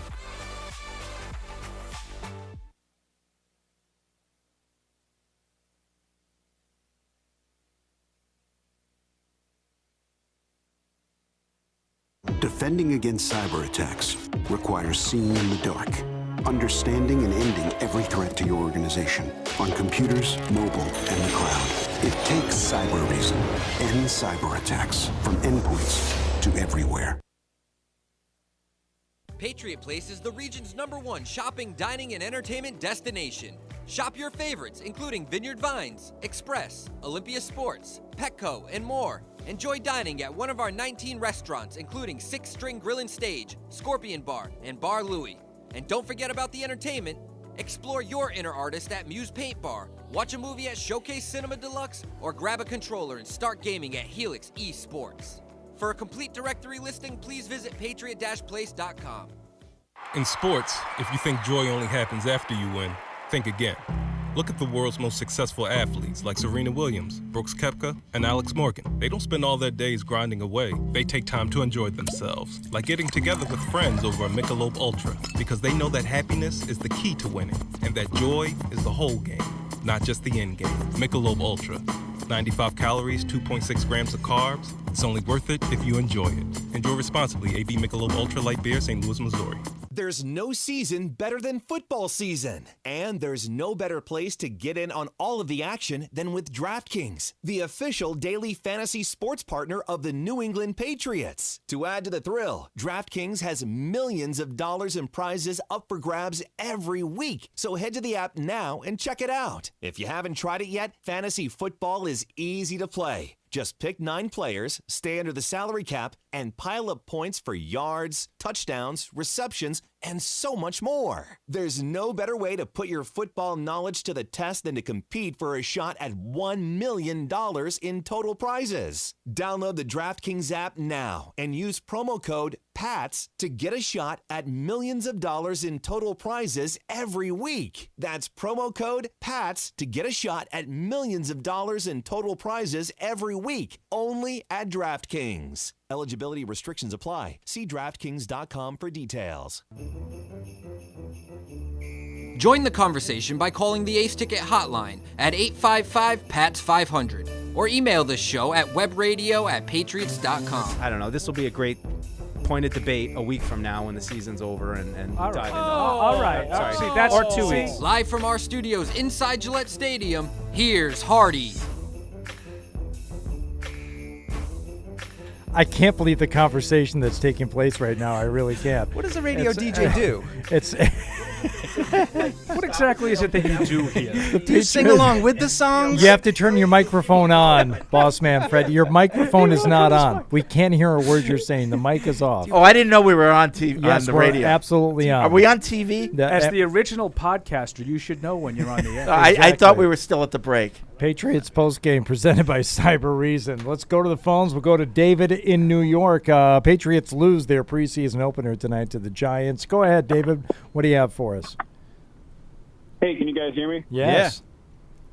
All right. First of all, disappointed we couldn't get the perfect preseason again. I was really looking forward to the T-shirts at the end of the summer. But I just wanted to go over some players that I was impressed with and some that I wasn't.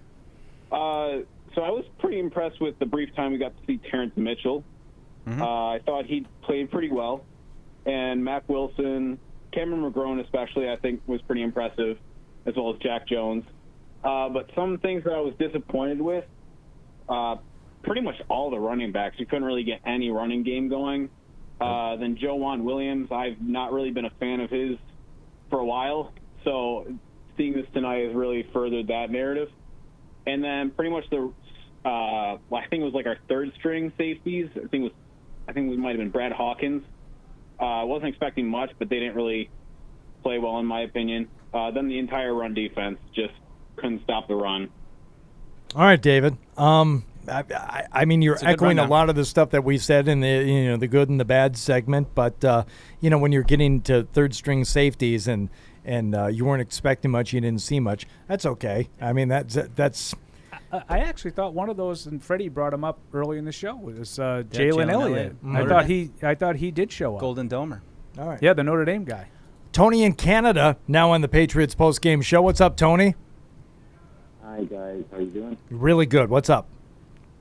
I just want to talk a little Patriots. I wasn't able to watch the preseason for the first game here, the pregame, but I did catch a little bit of your show. What?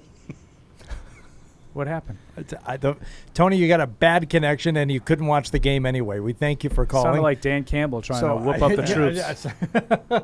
Dr. Phil. I didn't watch the game, and I'm calling. so bad for you guys. You're all I think about every day. Tony, like hearing from you. Thank you very much. Dan, but your wife's online too. Yeah, don't watch the game, and you got a bad phone. So I don't know. I think we're gonna go to Chase in Kansas instead. Hi, Chase. What's up? Chase Winovich.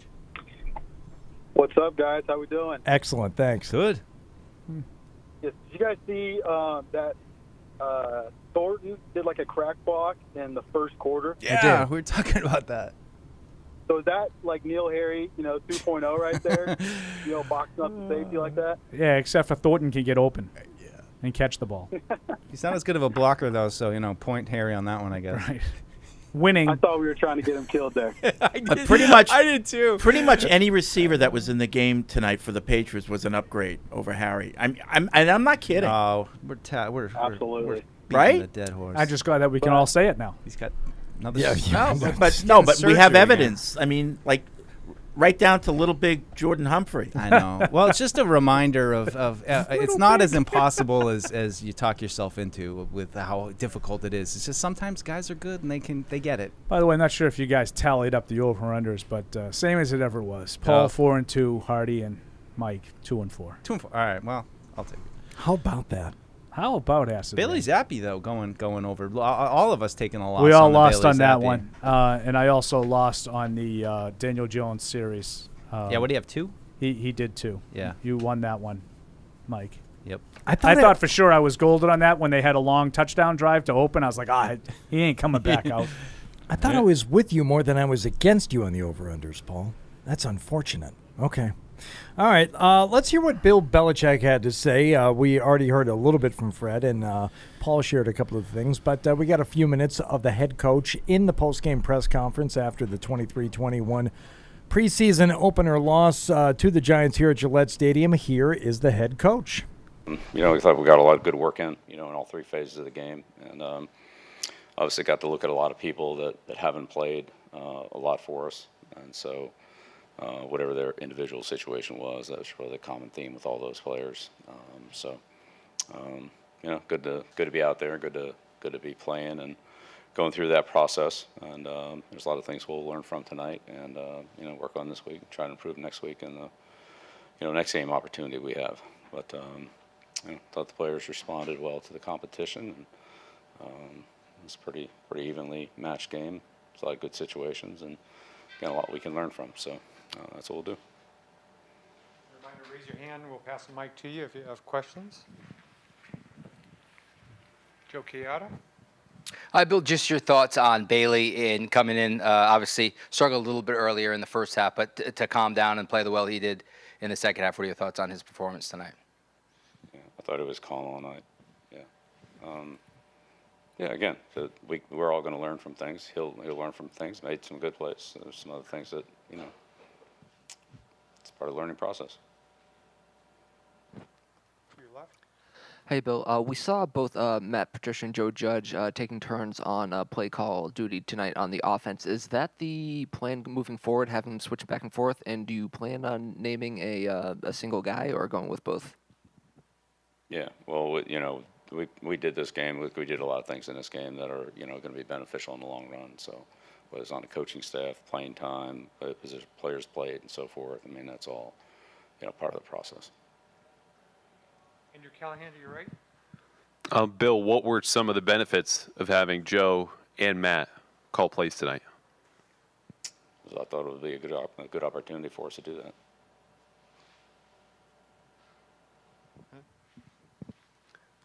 Do you know if one will call plays when the regular season arrives? Yeah, well, don't worry about that. We'll work it out. So have you decided? We're going through a process, just like everything else on this team.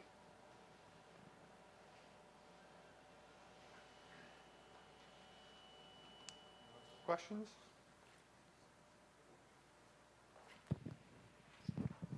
I know you released a statement earlier, but just on James White, kind of how that went with the team. I don't know if he talked to the team or how they found out, and what you think the reaction was from the guys on the roster.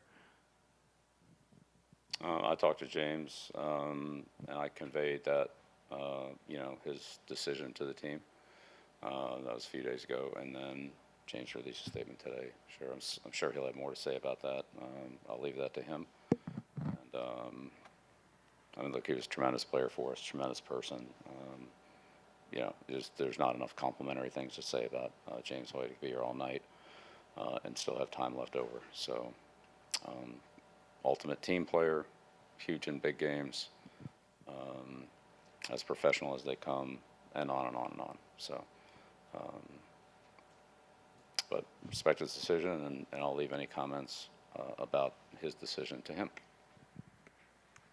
Go with the birthday boy, Steve Burton. Yeah, Bill, I appreciate that. Hey, can you talk about the play of your special teams, the return game, and how that can add a spark to your football team? Yeah, it's always good to see those, get to see those guys get some opportunities. And, I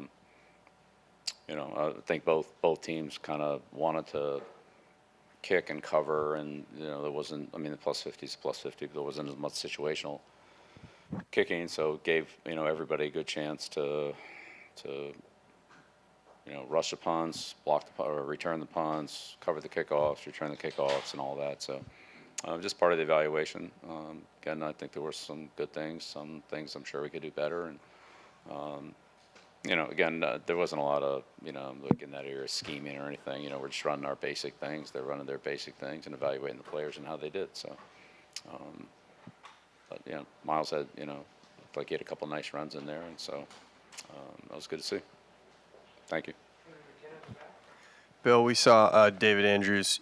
Seemed like he was kind of acting as a leader on the sideline, talking to the offensive line. He's a five-time team captain. I couldn't hear what you said. Sorry, but he's a five-time team captain. I wouldn't say that's a big surprise. Yeah, yeah.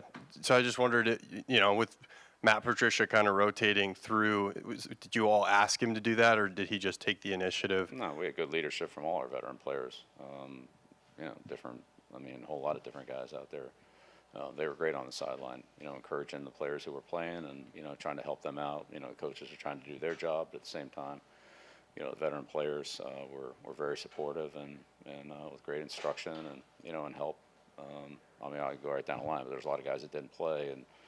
And I know I noticed many of them, if not all of them, being part of that. So that was kind of their role tonight, and I thought they did a good job of it.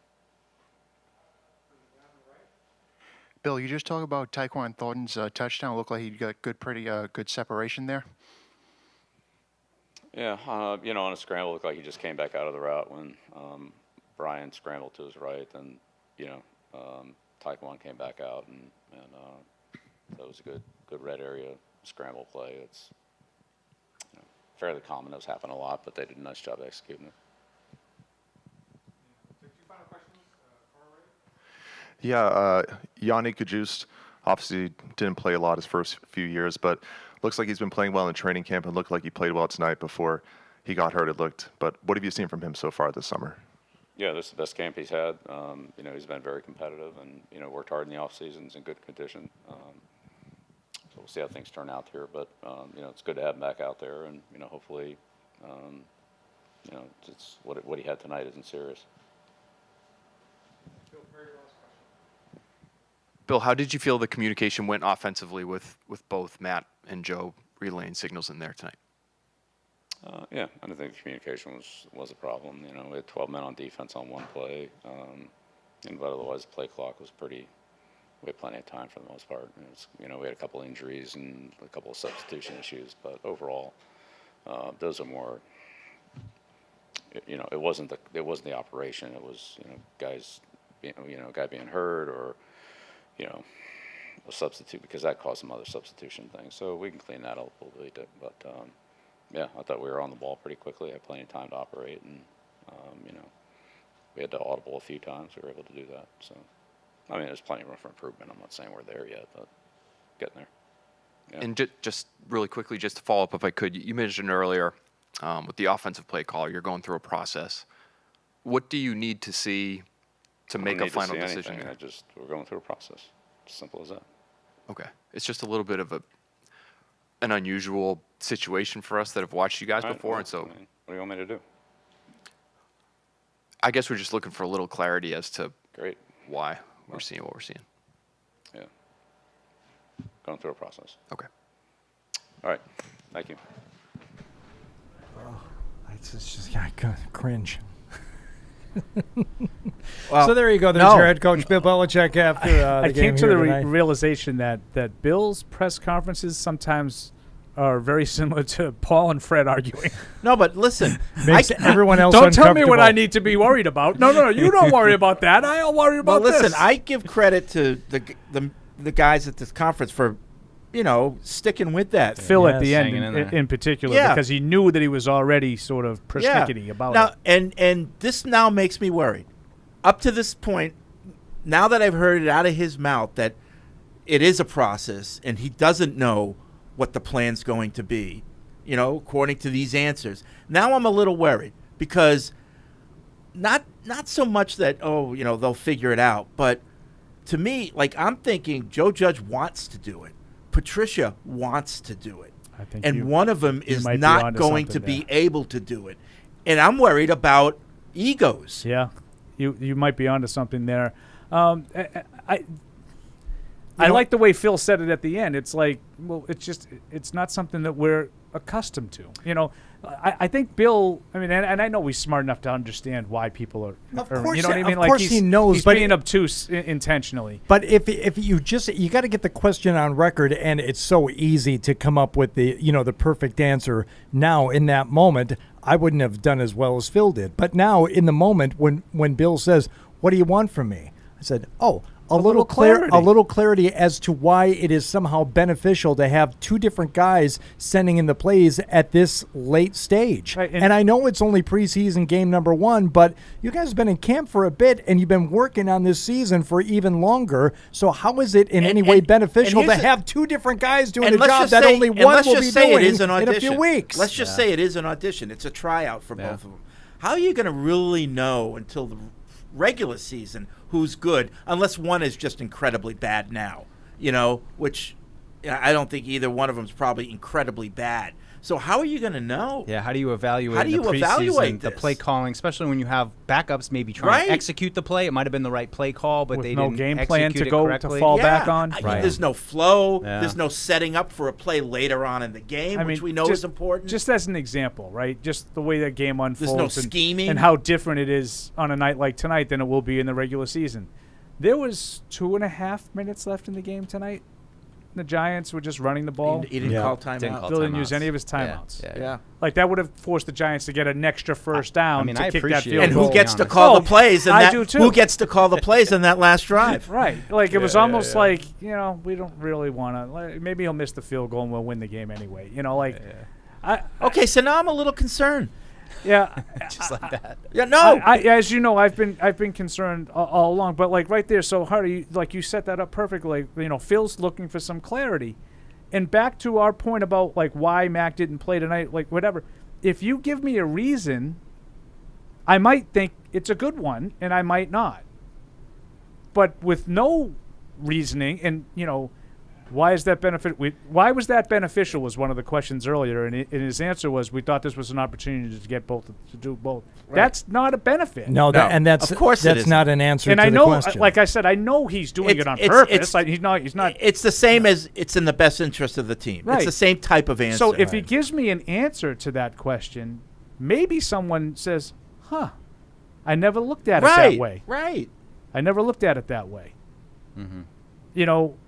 But this, and I know he doesn't care, but this just opens up all kinds of second guessing and speculation and just rampant.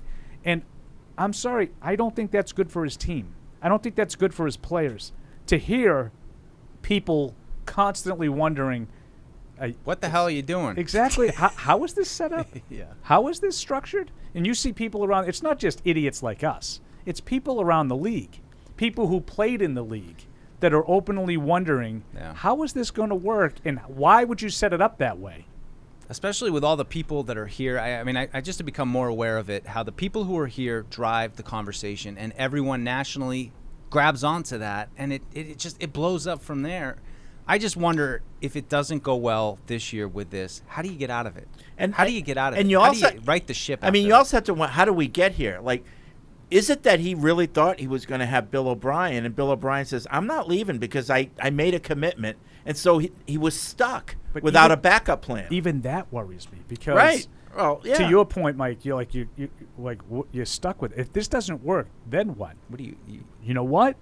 Now it's system 3 for Mac Jones in year 3. And it's not only that, but it's also you're talking about Bill Belichick as not just, head coach and GM in terms of players, but you look at him a little bit as GM in terms of how he manages a coaching staff too, which hasn't been called into question all that much. It's mostly been about coaching, and more recently, recent years, drafting, right? And now you add another wrinkle into that. Listen, I don't care. Now more than ever, I want Bill Belichick to call the plays. Matt, you take the offensive line.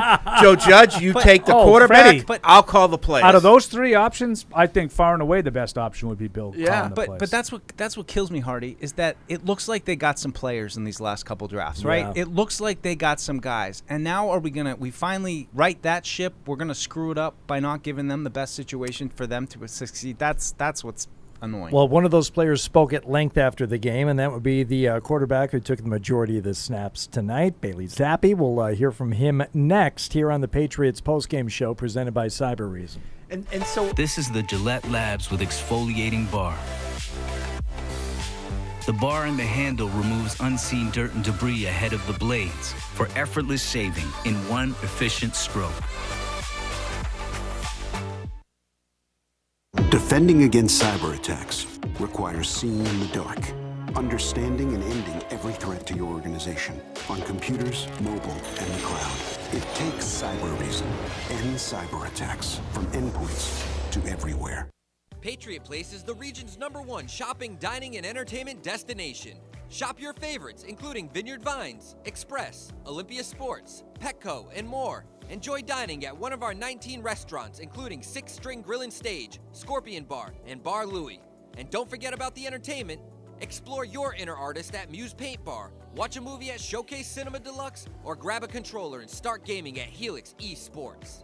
For a complete directory listing, please visit patriot-place.com. In sports, if you think joy only happens after you win, think again. Look at the world's most successful athletes like Serena Williams, Brooks Koepka, and Alex Morgan. They don't spend all their days grinding away. They take time to enjoy themselves, like getting together with friends over a Michelob Ultra, because they know that happiness is the key to winning, and that joy is the whole game, not just the end game. Michelob Ultra.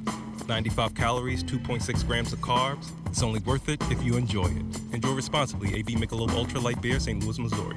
There's no season better than football season. And there's no better place to get in on all of the action than with DraftKings, the official daily fantasy sports partner of the New England Patriots. To add to the thrill, DraftKings has millions of dollars in prizes up for grabs every week. So head to the app now and check it out. If you haven't tried it yet, fantasy football is easy to play. Just pick 9 players, stay under the salary cap, and pile up points for yards, touchdowns, receptions, and so much more. There's no better way to put your football knowledge to the test than to compete for a shot at $1 million in total prizes. Download the DraftKings app now and use promo code PATS to get a shot at millions of dollars in total prizes every week. That's promo code PATS to get a shot at millions of dollars in total prizes every week, only at DraftKings. Eligibility restrictions apply. See DraftKings.com for details.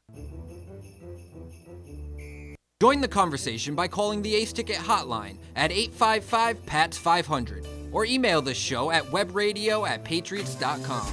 You, Hardy. I don't know how this turned into me getting yelled at. I'm so tired. Live from our studios inside Gillette Stadium, here's Hardy. I almost said the exact same thing to Marine Matt back there about something else related to the show. I'm so tired. and I don't want to do this or this. I'm so tired.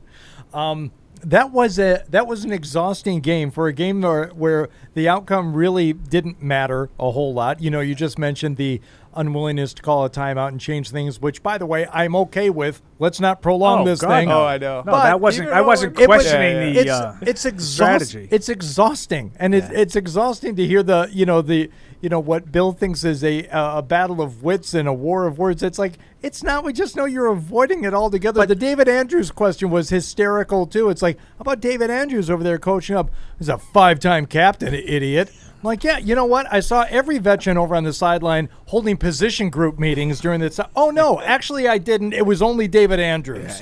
But whatever. Okay, I guess I'll just sit here and get slapped around a little bit more. But getting back to the other one. What? That one bothered me too. Bill telling a writer, "Don't worry about it." It's just going to make this even a bigger issue.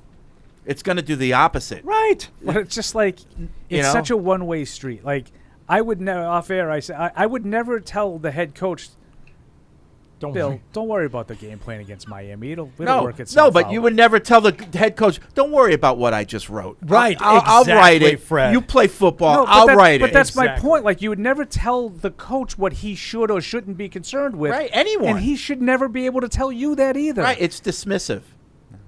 Don't belittle the guy because he's asking a question about something he doesn't understand. That's their job.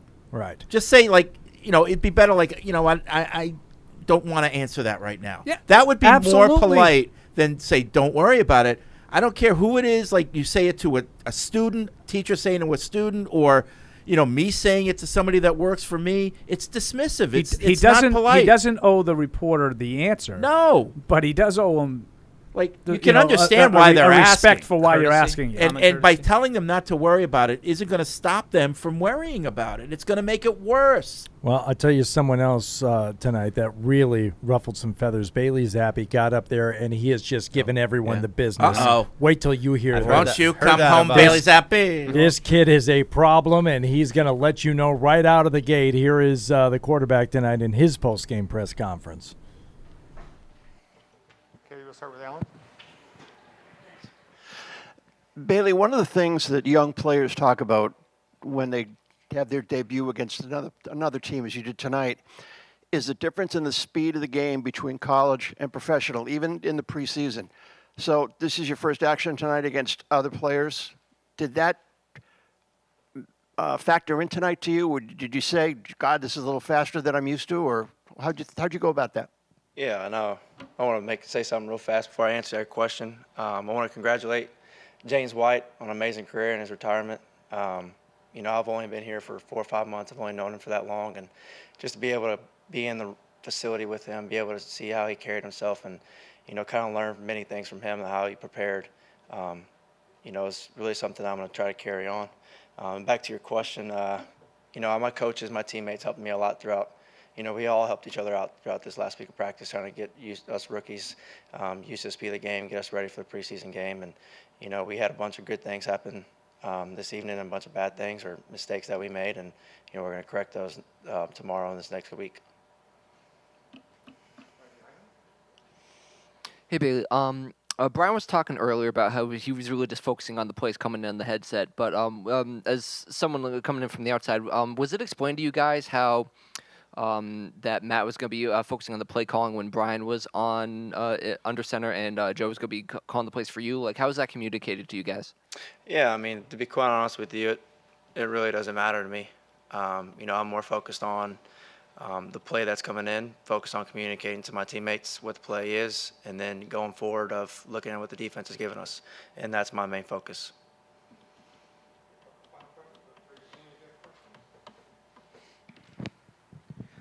Bailey, that last touchdown to LJ, just what did you see on that play? Yeah, we prepared all week for, multiple pressures that, the Giants were going to give us, and that was one of the occasions that we, practiced for. And, it came to fruition. We were able to score a touchdown, and he made a great play, and, the O-line blocked really well, and was able to let me get the ball off, and, it was overall a good play. Okay, 2 final questions. Mike Reese.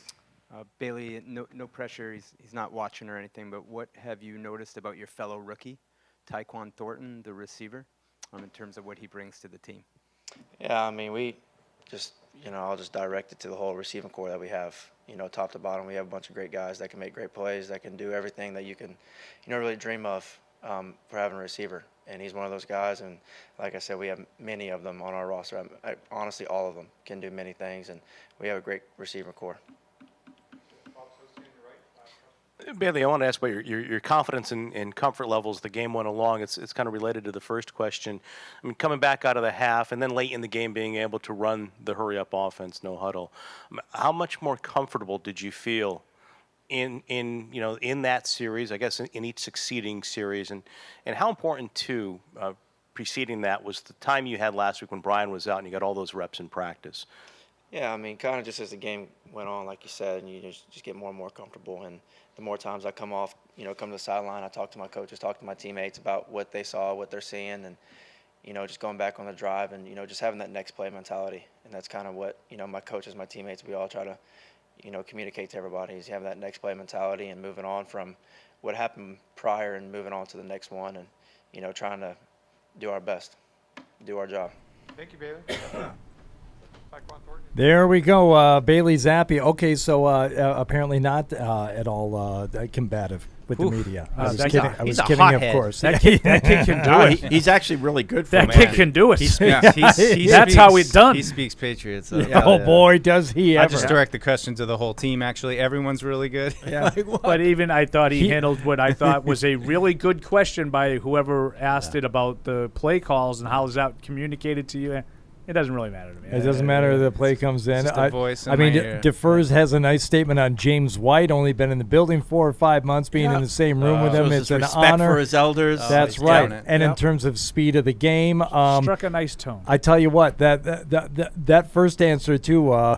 We did a few good things, and you have to look at the film. And then he caught himself. He said some bad things happened. I mean, we made mistakes, and we're going to fix them this week. I'm like, oh boy, he hasn't been in Foxborough that long, bingo, but like the Foxborough bingo, Yeah. redirect it. Got to look at the film. All right. All right. So moving forward, by the way, Fred, did you have anything you want on James White? Paul has been speaking glowingly of him for years, but there's only good things to say about only James good White. things, right. Only good things. Right. It's something that we had talked about.